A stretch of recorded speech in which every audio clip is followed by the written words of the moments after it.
Hi, I'm Sarah von Pollaro. I'm the owner of Urban Petals Floral Design. I've been lucky enough to have the opportunity to work on the flowers for the Kennedy Center Honors for the past 6 years. It's one of my favorite events ever, and it's so much fun to work on. The first thing we do to start the designing process for the Honors flowers is to meet with the special events team to see what they've dreamed up in terms of the overall look and how the tables will be designed. The next step is to come up with a floral design that will complement all of those elements. Once we spend days and days of going back and forth and looking at colors, I then get to reach out to flower farms and growers all over the country and world to find the best flowers at the best price for the Kennedy Center. Then the magic starts to happen when we begin creating the floral designs. Today I'm going to show you how to create a Kennedy Center Honors centerpiece. So you can see I have a vase in front of me. I've prepped it, it's ready to go. It's got floral foam in there and some tape on top. And then I have a variety of greenery. We always use a number of different greens, and the first step is to do what we call green out the vase. We have over 40 people in the room. Some people are greening the vases, some people are getting the flowers ready. We all work as a team and have a really fun time doing it.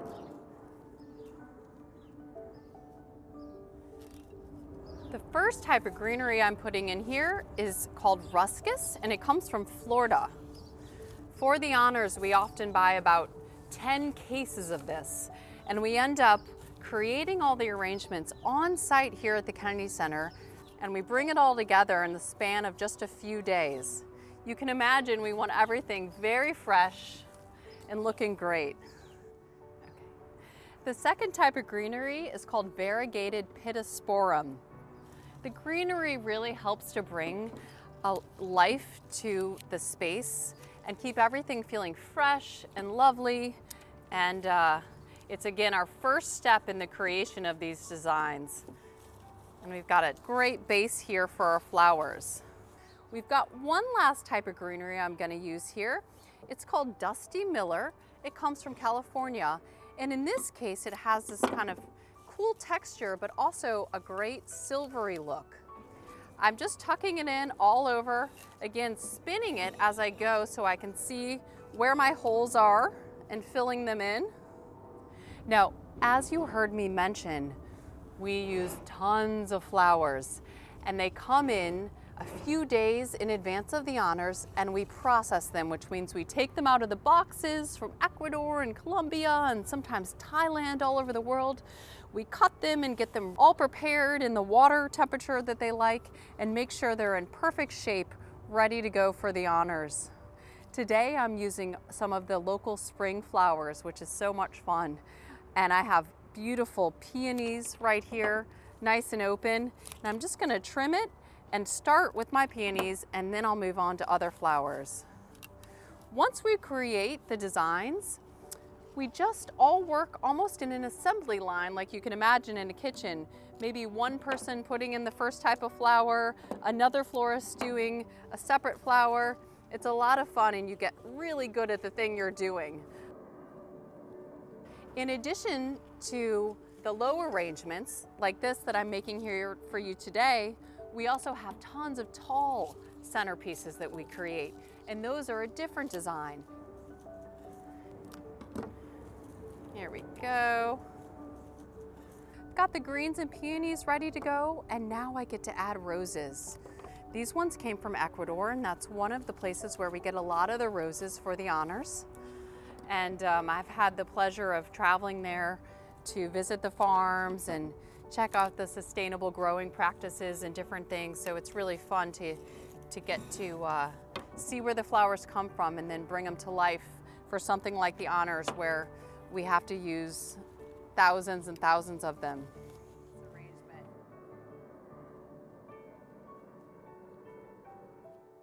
I'm now adding hypericum berries, another fun flower to bring some color to this arrangement.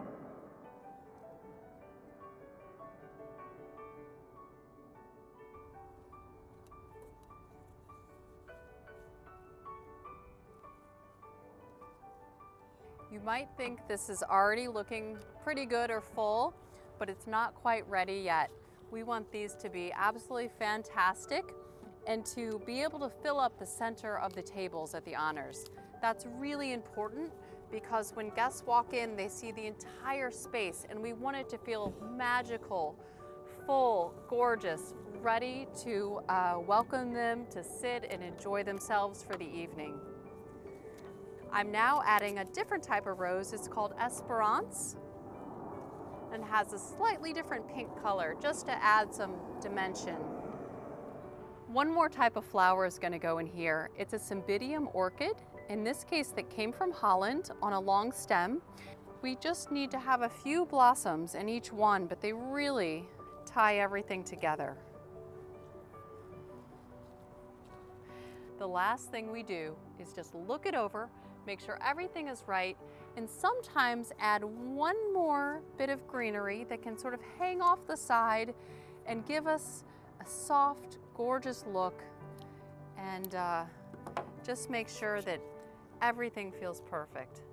I've got a tiny bit here of eucalyptus from California.